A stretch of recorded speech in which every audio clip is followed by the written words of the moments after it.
Lynn Christian here from Soul Salt Inc. I've been a master certified coach for a very long time. And one of the things that I touch on consistently with all of my clients is an exploration of their deeper identity. Because when we access that, we access parts of the individual that can spark their greatness, can take them from where they are to where they want to be. Gallup knew this. In 1998, Gallup started some research, and they were actually doing a project across country or across industries that was focused on asking a question about what makes really strong organizations. Well, they entered data in from over 2,500 units, business units, that were within 24 different companies. This means that they punched in data from over 105,000 employees. And one of the things they discovered was that the manager, the individual working very closely with the employee, not the pay, not the perks, not the CEO, the manager was very influential about how that individual felt about themselves, felt about their work, and that manager influenced greatly their performance and their productivity. So one of the questions that Gallup was trying to study was, does a supervisor or somebody at work seem to care about you as a person? And these employees would have to answer that. Their results indicated that people don't leave good companies. People leave poor managers, people who cannot connect to that deep identity. So today, in these two interviews that I'm about to present to you, we're going to explore what identity is, how do you access it when you're coaching and training somebody, and what are some consistent things that we can use that assist people to know that they're seen, they're heard, they're cared about, and that they can anchor into these elements of their own personal identity to reach in to their own greatness, which then, of course, influences productivity, profitability, and efficiencies for the business owner, as well as success and satisfaction for the person who is working in the company. Listen in. I've picked two people who work in some very elite gyms. I'm interviewing people who are deeply steeped in that grist of the mill, being right by the sides of people during those critical moments when people are redefining what some of their identity is. Because we know sometimes we don't understand our own identity until someone who cares about us reflects pieces of who we are and what we can do back to us. Enjoy these two interviews. I'm really, really grateful that you are willing to do this interview, Jenna, because you're in a very unique position professionally to touch on maybe the ethos of what it means for individuals to have an identity. And you're somebody I admire greatly in your geek ability, where you go deep into your science and you apply one part, and I think it's maybe 3/4 part science with the art of working with human beings to do your work. So before we dive into the questions I want to ask you about identity, would you share some of the training, your background, and what you do so people will understand the context of what gives you the street cred to talk about working with people in the gym, training them and seeing them in these vulnerable yet exciting moments when you're by their side? Yeah. So I kind of tell people I have two sides to my life. I have a very academic side, which you already touched on. I'm working on my Ph.D. in Nutrition and Integrative Physiology at the University of Utah. And that's probably where my geekdom comes from. I like to base things in science, and I think that tells you exactly why I'm really interested in applying things that are proven and known to work. But then the other side of my life is that personal training aspect, which is where the art comes into play and working with people. And I actually think it's kind of funny. I normally say the way I work with people is, at least in my experience, less rooted in science that I've read. I bet you would find that it is supported and backed in some way, but haven't necessarily read the journal articles that back it. But from learning things from you, I know that these principles work. So then that's the other side of my life. I do personal training. I like small group training. I like individual coaching. And I really get joy out of helping apply scientific principles to help people grow both physically and then personally as well. Yes. And to give our audience an example, when I wanted to up my game, leave my triathlons and the play that I had with the Spartan races and really do something serious that would change the way I needed to move in my body and go to fencing, you were top of my list of knowing the support, because I knew, A, you could help me with the nutrition that a female of my age would be. Here I am, 59, and I'm quickly approaching 60, and I want to be better, and I want to be good. I want to be on the podium for this sport. You understand a female body, you understand, in fact, you're willing to go in and study what it is I need to do specifically in the gym and during my training sessions to up my game. And then I have a coach that helped, two coaches that help me with my technical side. So I want people to understand that I'm placing you in this position for an interview because I've personally had you analyze what I need to do to make adjustments. Like just now, this last week or so, you're analyzing my heart rate, my sleep, my diet to see why my immune system, some people would say, well, Lynn, at your age, you're just blowing it out because of your age. And that doesn't satisfy you. And it's like, no. So you get into the science of it, and then you work with the human aspect. And I'm really curious, how would you define, when I use the term personal identity, which is what we're talking about, how do you identify that or define that? So I actually put some thought into this question a little bit because I have such a science-based approach to it. And I wrote down some notes, and as I wrote them down, I'm like, Lynn is going to get a kick out of this because I think it's an important question, and I don't think people ask it enough. But to me, the concept of personal identity is, who are you really? And at the root of that, at the center of that, what are you passionate about?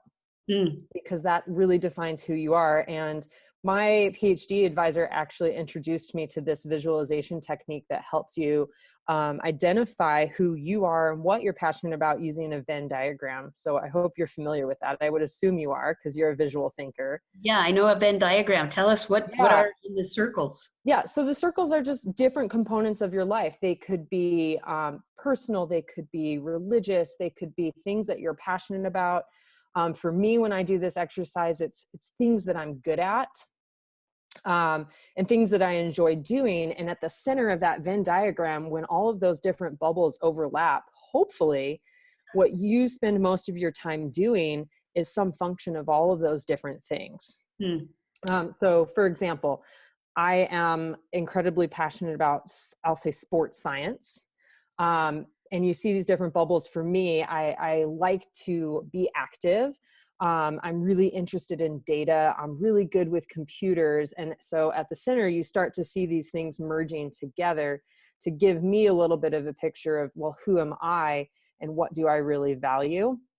And I'm giving you like an example that's very specific to maybe a career path, but you could do it in any aspect of your life. You could. What I'm imagining as I listen to you is somebody putting down, okay, so what are my core values?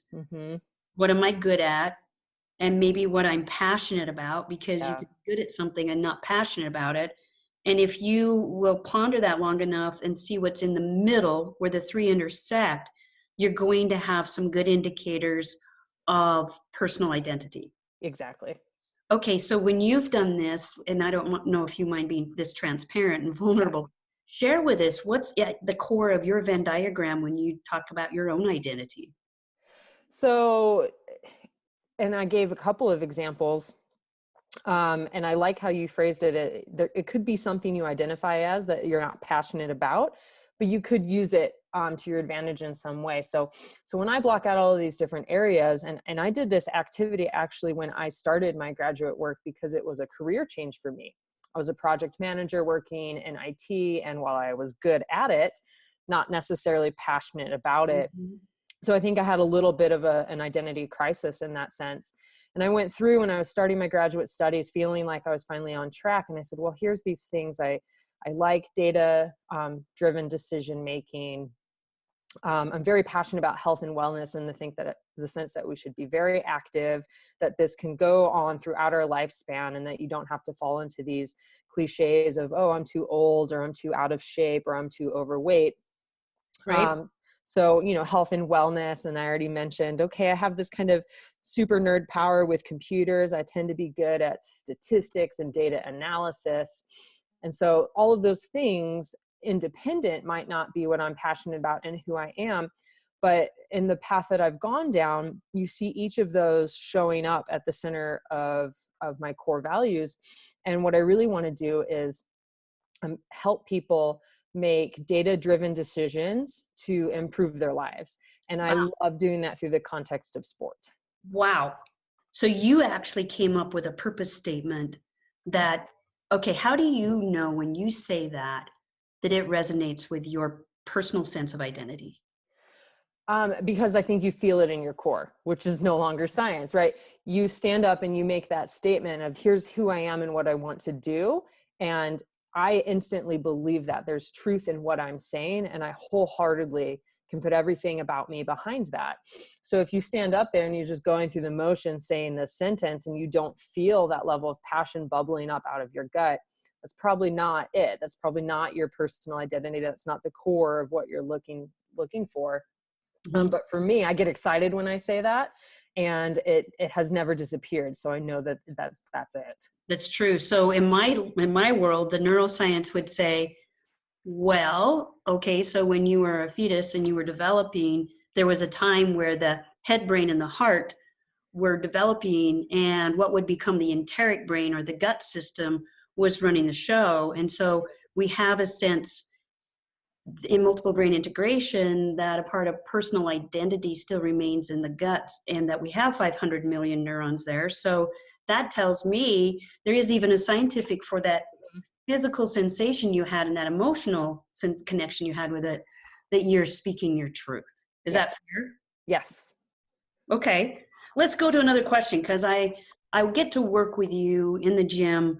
You inspire me, you push me, you're also very sensitive when I'm dealing with an injury or I'm trying to work my way through a correct pattern and not push myself, but do something more correct than challenging, Hmm. because correcting something can be challenging. Yeah, that's the hardest thing, actually. Right, you have to rewire something. So I see you working with us, and at times you may have 7 or 8 of us, but there's still this sense of developing each individual that I notice you do. In your work, how do you use your coaching and training to develop the sense of self within those you work with? So in the context of the gym environment, I actually think it's really easy, because to me, it's the safest space to test out and try new things and push your own limits and break past any preconceived notions you had about what you may or may not have been capable of doing. And I've just seen it time and time again. And so I think one of the reasons that I'm successful at it, or that I enjoy doing it, is because of just attention to detail. I love kind of watching people and getting a sense for kind of who they are, what type of feedback they respond to, and what their strengths and weaknesses are. And then I can apply any number of different coaching techniques based on those combinations that I see pop up, that may push somebody past their own limitations, or it may help them have the courage to scale back. And I would say in your cases, we don't have to always push the gas pedal to the floor. There's going to be some huge benefit from doing this correctly or focusing on technique. Mm. Well, that came true this week. I was working at Combat Arts with John, and we were doing back squats, and he gave me a cue watching how I was doing it, which clicked with something you had said. So yesterday when I was doing the front and back squats, I played with that and I could see how my core was engaged. Mm-hmm. And then this morning when I was out pushing tons of snow that we had to do, an hour of that, I could feel that core. And all of a sudden, I felt a greater amount of trust and a sense of, I am not straining my back. I am using those very strong abdominal muscles. Hmm. And now I understand what core is. And that gave me a stronger sense of, Lynn, you're actually stronger than anything you've ever tried at previous gyms because Jenna's helping you play with what your innate strength is. Hmm. So I want to tell you, it almost seems like we have to have an embodied metaphor that people need to go out and try the thing that they're doing. They can't think about it. They've got to act to have that sense of self. If I can play off of the gym metaphor, am I taking that too far? No, I think that's true. I think you have to test the waters. And then, like I said, the gym may not be testing the waters of something you identify as your personal identity. It may not be, pushing you to be more empathetic, for example. But it is something where it's this compartmentalized component of your life where you can figure out how to push things, and then you'll see it trickle down and carry over. And your example is very much strength related. But I think it goes beyond that as well, to have the mental fortitude to push through any type of difficult situation. Because if you have a scale of what hard is versus what easy is, and you've played around yourself on that scale, I think anything in life just becomes much more manageable. I would agree. I'm going to use the sports metaphor too, again, because it's in front of us. But Yeah. I would say the things that I got pushed to do in the gym that I didn't think I could do, like a double body deadlift or a Mhm. 135-pound overhead squat, weighing in at 118.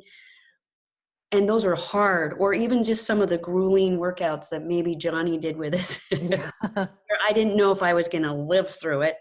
Um, and some of the things where you've pushed us, like the day you had us pushing the sleds and then pulling them back, and how heavy those were getting.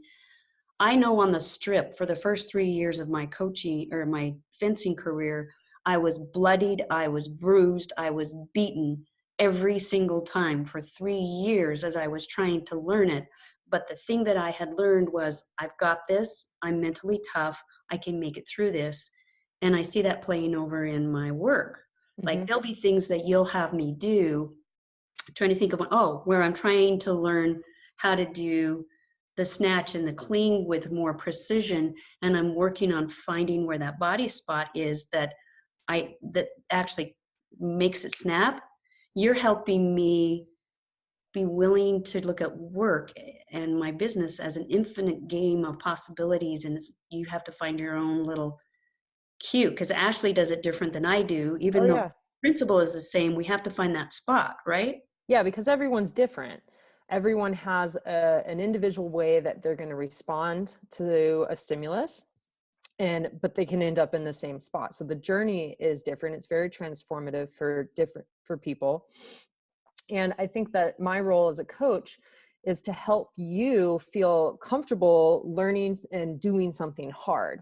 Because if you feel comfortable in the gym, I think it's going to carry over to feeling comfortable, like, okay, I'm confident I can do this physical task, or I'm confident in my ability to learn because I just learned how to do an Olympic barbell lift for the first time in my 50s. And I never thought I could do that. So nothing seems as big of a deal when you're able to challenge yourself in that way. And I think it's very important from a coaching perspective to provide the right environment for that, that fosters learning. I would agree. So I want to highlight two things you do as a coach that transfer over to, let's say, the business coaches or the executive coaches who are going to be listening to this. Even some life coaches will be listening to this. One is, you're always honest with us. It means, like, if we're doing something and you give us a circuit and you say, go choose some free weights, go choose some barbells, and we ask you, well, what weight do you think? You are honest. Mm-hmm. And quite often it's 5 pounds more than we thought, Oh yeah. or that we would have picked. So I love your honesty. That's one thing that I know you do in your coaching that I think translates to any coach. And another one is, you give measured and wise challenges. Like, you give us nudges. You don't allow us to, while we can find our comfort zone and there are places to play, there's always an invitation. And so I want to thank you for that, because I think that's part of your coaching success with us. Yeah, absolutely. Try to do that. And that's what I mentioned earlier is you need to know the individual And a lot of times, it's funny, you can see this in pictures.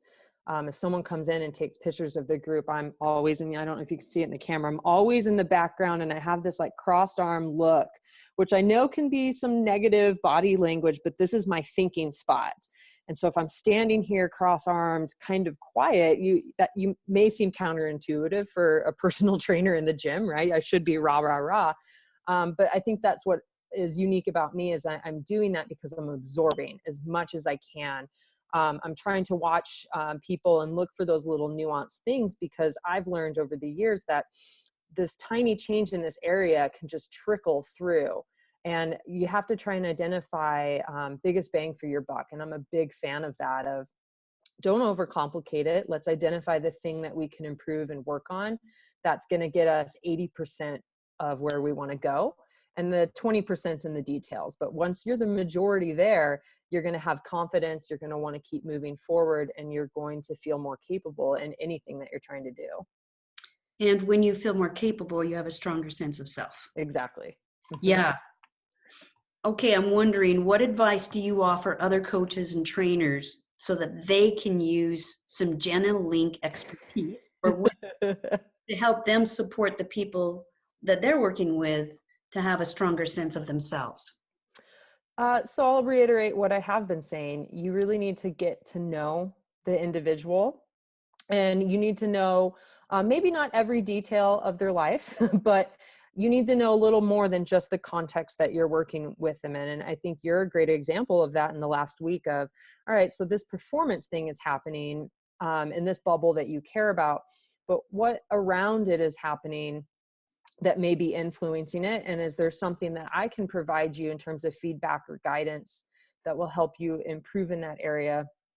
And the other thing I like to do, I had this conversation with a fellow trainer, Paul Roberts, a few weeks ago, was think about feedback. It can be positive or negative, and there's a good balance of both that people need. So there's times where I maybe need to see you struggle, and I need you to experience not complete failure.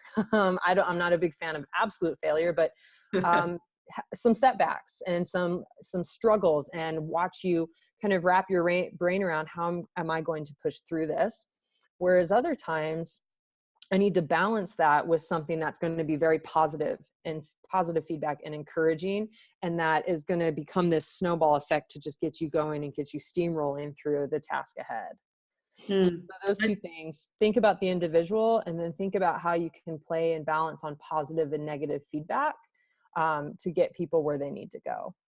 Yeah, and a lot of times that's because they've set an agenda with you. Like, I have a specific agenda that you're supporting me on. So across the board, then as a coach, we can use those two tension points to help them meet their objectives. Yeah, exactly. And you've done that. I mean, now that you pointed out what might be causing my immune system problem, it's almost as if the back of my consciousness is like, yes, that was the answer. And so, yeah. So extra trip to the grocery store for more leafy greens. Yeah. And it was funny too. I just saw your email response to that, word dump that I sent you of my thoughts. And I think that's where the intuitive piece comes into play a little bit.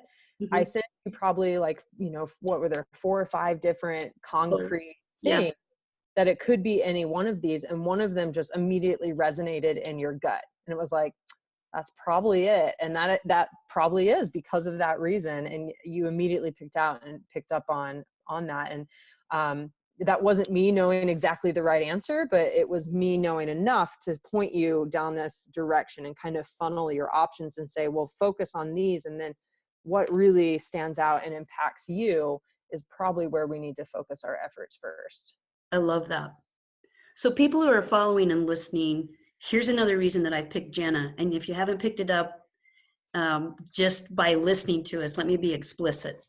What I'm hoping people will see from your example of coaching and training, Jenna, is you study the science because you love the science. It would fit on that Venn diagram of yourself. And you can use data And you also have one part compassion for the individual and also a no nonsense. I'm holding the line because you're asking me to take you to these hard places. So somebody needs to hold that line. Mhm. You know your homework. They have the street cred, you have the science behind you, and you have the art behind you. If there's any other advice or anything else you want to say to the audience, go ahead and say that. And then when we finish and wrap, I'd like you to tell us if people want to follow you, if they want to learn more from you, if they want to be in contact, how they would do that. So first, let's go to anything we haven't talked about that you feel like you want to say. Um, I think you just touched on it a little bit, and it's something I don't think people, especially in the coaching position, are comfortable enough doing, which is having that no nonsense hard line. Mhm. Especially in the physical world, in the gym, I've noticed, and I've been hesitant to do it, because you feel like, wow, I'm going to come across kind of like a little bit of a jerk here, but I need to hear it. And I have felt that way in the past. And if you deliver something that's a hard message, but a hard line in a compassionate way, with positive feedback and offering advice, people are going to respond to it. And I think that people need to be more confident giving a little bit more of that, almost tough love sometimes. I agree. I mean, that's part of the job that you have, especially when some of our safety and our health is involved, or even the safety and health of the people that we're training with next door. Yep. Jenna, so how will people find you? Or you're on LinkedIn? Where else are you? I know you're on Instagram. Oh, I'm on LinkedIn, and I am terrible about logging into LinkedIn. That's probably the worst place to find me.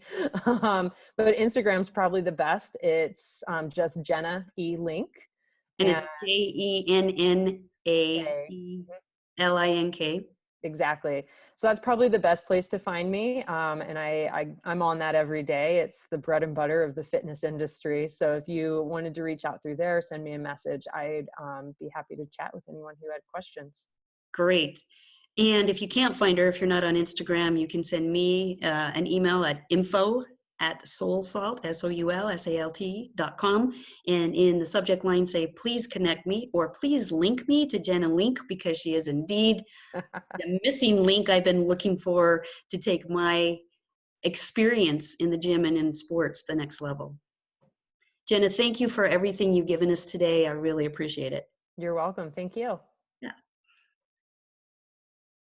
Paul, one of the reasons that I've picked you to interview is I've watched you over the years. We both have a history with the gym called Jim Jones. And as I've watched you over the years and watched your leadership actually shine more and more, I noticed how you were training people. I noticed how you were thinking outside the box. And it's only appropriate that you've created your own gym called the Sect. You are a firefighter, a father, and you are a fitness genius. I don't know about genius. I try a lot and I experiment a lot. That's for sure. Yeah, well, it's from that angle that I feel like it's good for us to talk to other coaches and trainers. And in my world, there'll be executive coaches, there'll be business coaches, they may be life coaches. My question for you is, how do you define personal identity? I just want to jump right in and ask, how would you define personal identity? Well, in general, Lynn, definitions are kind of hard for me, honestly, because I figure, and it's specifically with identity, and one of the things that I think of with identity is, in definitions in general, is the more we define it, the more limited it is, right? And Yes. specifically with identity, if we clearly define what our identity is, in kind of from my perspective, it kind of limits what we can be. If we clearly define it, which is kind of hard, because definitions and terminology. If we don't define things, it's hard to be on the same page and have a conversation in general. Right, but what I hear you saying is, even this concept of personal identity, you may not want to distill it down too tightly to the point where you're telling a story and trying to live that story instead of discovering what else there could be. Correct. Like if I just define, like you mentioned, if I just define myself as a firefighter, or that's my identity, I'm limiting myself in getting outside of that box, so to speak. And then for me, like I think our identity isn't tied to. It's I guess what it comes down to for me is if I had to like define what identity is to me, it's probably our attitude and our experiences. And those two things, you know, definitely play a role back and forth, and our experience kind of feeds our attitude, because, you know, depending on your attitude is, this is a concept that I've been thinking of lately is, and if you can change your attitude, then you can literally change your world. Right. You can. So you've been training individuals in the gym context for how long?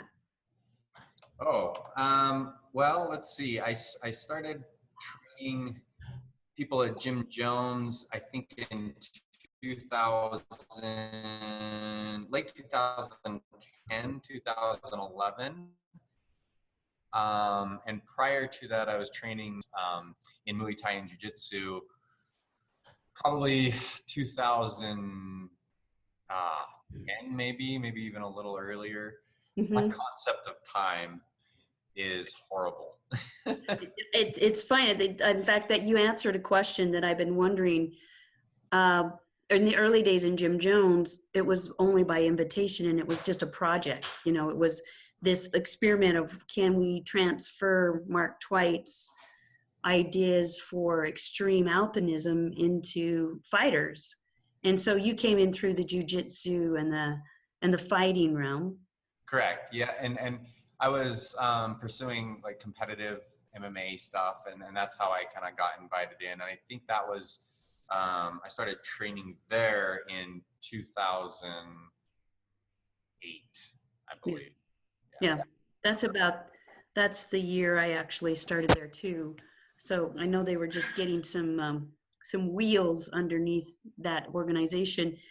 When you are developing and strengthening people at the Sect, and before that, how do you see your work literally assisting them to strengthen their sense of self?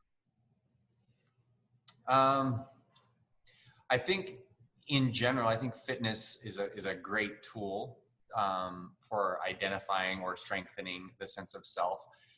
In my opinion, I think fitness is one of those things that, you know, there's definitely hurdles, and there's definitely obstacles that we need to go through. But in the fitness realm, and something so physical, it's definitely, most of those are self-imposed. And it's really cool, and it's a really good tool if we can use kind of fitness to empower people through kind of pushing through those obstacles or jumping over those hurdles, because they are so self-imposed. It's a great tool to get habits built that transfer outside of fitness, where, you know, in other aspects like our business, our business life, there's many more hurdles that are not controlled by us. You know, that we're not controlled of what we eat or our effort going in, or, I mean, in a fitness realm we are, but in a professional aspect, you may not have the opportunities given to you that you would like. So it's a great tool in my perspective to kind of develop that and kind of empower yourself and empower people to realize they have that freedom, they have that control. And then if they can see that, they can take that knowledge and apply it elsewhere in their lives. I would agree with you. You know, I have a history of being an educator before I became known as an innovator, and then working in business, and then becoming a coach. And what you're saying, Paul, is the same thing that I found educating individuals, training, and now in coaching in business is, I'm going to repeat back what you said and see if I heard this. When you're working with people who are facing self-imposed hurdles or obstacles, and there will be hurdles and obstacles that they don't impose that they have to get over. But what I'm hearing is, if they have somebody by their side empowering them to figure out and to work through and to encourage and to train them to go over the hurdles and the self-imposed obstacles. There's a resilience and a sense of self that strengthens to be able to deal with those unknown and sometimes uncontrollable things that occur in life in general. Did I take that too far, or am I in alignment with what you're saying? No, I think, yeah, you hit the nail on the head. And just like you said, I think it's something that can be learned, right? If I do something hard and I persevere and I get through it, it creates a mark essentially, and it creates a habit. And if I do that time and time again, I'm creating good kind of resilience or good habits that'll help me get through other things in the world that I don't have control over, for sure. Okay. Well, thank you. Let's segue, because I'm fascinated with this next question and how you'll answer it. Kind of getting inside of the mind of Paul Roberts is a treat. I don't know about You've that. been described as a very creative and competent trainer. And that's coming from the people who work with you at the Sect. And also you were recognized as that. There were people who would come just to your training when you were at Jim Jones because they trusted you and they liked what you did when they were working with you. So I'm curious, and if you need me to give you ideas, I can, because I observed some of these, but I think you have some tips and tricks that could work for coaches in general to support people to improve their sense of self, that you ingrain and you leverage in your training and your coaching and when you encounter people. Are you aware of some of those things that you do? I think specifically we could talk about specific examples all day, but generally, I think what it comes down to is paying attention. I think if you're training people, it boils down to care and attention. And if we're paying attention, we can see little cues that arise through training individuals where, one thing that I'm consciously and consistently working on is the whole positive and negative feedback aspect of the training. If we have too much positive, we stagnate and we won't improve. And if we have too much negative, we'll get deterred and lose interest and won't progress as well. So it's kind of this play of positive and negative feedback. One of the things that I do, I think, as well as many other trainers, is we get lost in the individual and what their kind of path is and what ours is. And one of the things that I constantly have to fight with myself is realizing that, I try not to impose my path onto somebody else. I want to essentially, my goal is to broaden them into, to see all these different paths that maybe they didn't even know about, and then allow them to go down whatever path they choose. And that, I think, is really important, especially, when you're trying or your goal is to get them to realize a sense of self. Like if all we're doing is imposing our own kind of structure, our own interests onto those that we coach and train, I think we're doing them a disservice. We kind of gotta, from my perspective, and what I try to do is I try to be a resource. And I know how I personally learn is through personal experience. Right. If someone tells me something, it's really hard. I'm super skeptical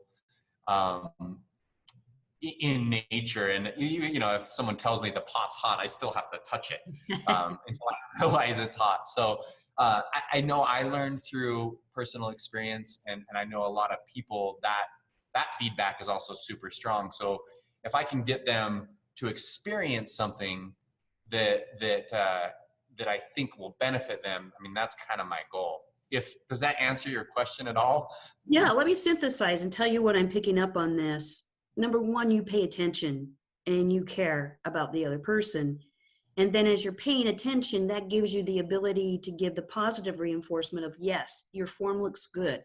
yes, that was brave. Look what you did that you didn't think you could do. And then also maybe you called it the negative. And to me, I see it as an opportunity for growth where it's like, look, this is what's not happening. Your snatch is not connecting because your elbows are not out. So you're giving them what's working and what they need to adjust or the opportunity. And if you don't pay attention, you don't know how to give that. And therefore you miss the opportunity for the person to grow. So that's the first thing. Did I get that one right? Yeah, for sure. And with that too, the positive and negative can go, with specifics like technique, and it can also go through things that people are proficient at or they need to work on. And for me, I always try to pay attention, even in a particular like session. Some people will have things that naturally, and that's another thing that's really cool about the fitness realm is no matter who you are, there's going to be things that you do well and that are strengths, and there's also going to be things that are weaknesses. And it's trying to find that balance of providing or showing people what their strengths are, and then also showing them what their weaknesses are, and then trying to get that in some sort of balance, for sure. Yeah, I've seen you guys do that. Both you and Jenna do that. And so I'm going to use your words again. Areas of proficiency where you're like, okay, you're good at endurance. Oh, wow, you always pull off the strength part of the activity. And here's the area for improvement, be it a technique, a mindset, or whatever. So in that carrying observational mode, you're able to reflect back a stronger sense of self to us by showing us our proficiencies and where we need to improve. And you hit on something. This really helped me in the gym, and it helps me outside the gym, because you start to realize you can't be good at everything that you and Jenna are going to ask us to do. It's just not humanly possible. They're going to be, I'm generally good at a lot of things that include strength and endurance. But when there's some fine motor finesse, I found I was lacking. And that's one reason why I transferred to fencing, because I could tell I was losing coordination. So you guys helped me in mirroring back some things where I was like, oh, that is an area of improvement. And then you said something else. Yeah, and I don't even know if you know this, but the etymology of the word coaching has been tracked back to Hungary, where the Hungarians would build carriages or coaches. And the idea of that container was to take somebody from where they were to where they want to be. And that's one of the reasons why my profession still keeps the label of coach, even though it's been predominantly now a term for, for singing coaches, acting coaches, the sports scene. We keep it because of what you said. Your goal when you coach is to share a broad perspective, share your path, share opportunities, and let people pick their own path. In other words, let them pick their agenda or their destination. You might be the safe container that gets them from A to B, but they need to decide their own destination. Did I hear that correctly? For sure, yeah. And it's really cool to see that happen too, and to see like you hit on is no matter what path I go on, there's also going to be paths that I'm going to have to diverge from, and to show them that in a fitness realm and something very physical, I think is just super strong. The signal you get back from something so physical is so strong. It is, and that's another thing I want to encourage the audience that's listening is to, if you want to embody some of the metaphors we're talking about, find a trainer. We're not just saying just run to any gym, but find somebody who's serious, like Jenna, like Paul. Follow them on Instagram and find out what they're doing, because you do need that example of feeling it in your bones sometimes to make the transformation happen in the other areas of your world. One more thing, I'm going to reflect some things back, and Jenna is the same. That's why you guys, I think, do so well at the Sect. Is one of the things that I noticed that you each do is you offer challenges. So we haven't talked about it in this way, but you offer challenges to people where they do have to push themselves beyond maybe what they've expected. And I think that's one of the things that your training sessions always do, Paul, is there's always a challenge where somebody gets to see who they are on the other side of that challenge. And then also there's some brutal honesty. I remember not even in a training session, just running into your first location and thinking about coming to the Sect. And I was talking to you about my fencing, and I was concerned that I was now going to be lopsided on that one side because I'm a right-handed fencer. And you said, yeah, I can see that. And then you turned to me and you were so honest and you said, isn't the price of excellence a bit lopsided? Like you said, you can't be really good at anything without having a little bit of be out of balance. Do you remember those? So is there anything else, any last parting bit of wisdom like that you feel like you employ as a coach that makes you successful in blossoming the individuals that you work with? Oh, I think generally, and it seems lately too, myself and I think other coaches, sometimes we get in the way, honestly, as well. I think we need to provide those paths or show those paths and be that container, like you said, but also not be an additional obstacle. You know, we as individuals have plenty of those that we'll run into every day, and whether they're self-imposed or not. You know, one of the things that I really try to do is to not be another obstacle, and that honesty I think is super important, and it can come from a good place, and it can also come from a negative place. And you know, I love to show or point out or give information and be honest, but there's a difference when that comes from someone who actually cares about the individual or someone that doesn't. And if you can find those people in your life, I think that's what we need to do, and I think that can help everybody. You know, I would agree with you. I kind of have an old saying that if I can't create a partnership and really care about the person I'm coaching, I should not be their coach. And I think that's the essence of what you're saying. Sorry, we had one of the things I said the other day in a little meeting is if you don't care, don't bother. And like you just said, if I'm a coach and if I want to coach somebody and I don't honestly care about them or their progress, then I probably shouldn't be that person. Yeah, I think that's very well said, Paul. So Paul, how can people follow you? How can they find out what's going on at the Sect? There'll be people that are going to want to know more about you and what you're doing. So how do we trail back to you? Well, our broadcast definitely isn't our top priority. We have a website, and I haven't got on there and updated it in quite some time, so it's kind of neglected. But that's at thesect.org.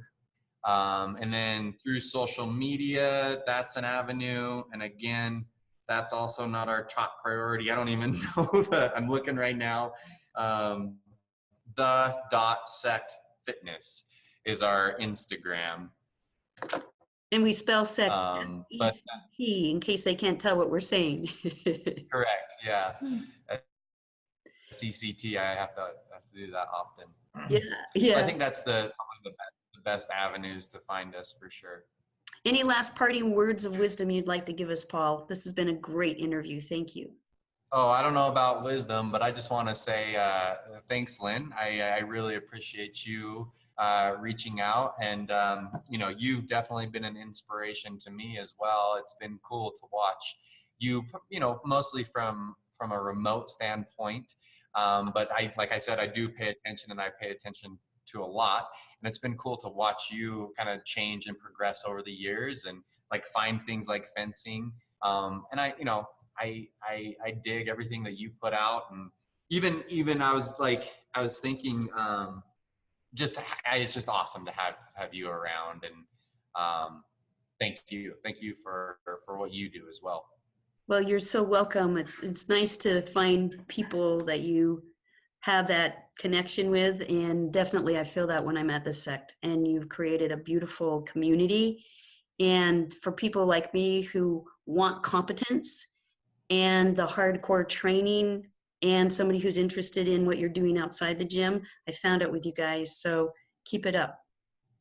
Thanks, Lynn. I appreciate it. Thank you.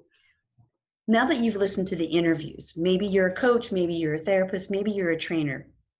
Some of the questions that drive individuals to come to us, to hire us, they're asking things like, who am I? Who do I think I should be? What kind of hope do I have of who I can become? And who do I fear that I will become if I don't work with you, if I don't accomplish the things that I came here to accomplish? Those are some of the questions that our clients come to us asking. And as you've listened to these interviews, hopefully you've understood that sometimes people don't know who they are and what they can do until they are held safely by you and I, who can observe them and reflect back to them very valuable pieces of their own identity. Sometimes we don't touch on our own greatness unless we're nudged and challenged. So giving nudges and challenges to people and stretching them consistently helps them come in contact with parts of their own personal and deep identity they maybe didn't know about. And finally, I hope you've enjoyed these interviews. I hope that now you will leave and review and check some of the things you've heard and see if you are integrating those in your coaching or your therapy or your training. We can't help other people do better unless we assist them to feel better about who they are, because they can see some of the truth of what they're capable of doing.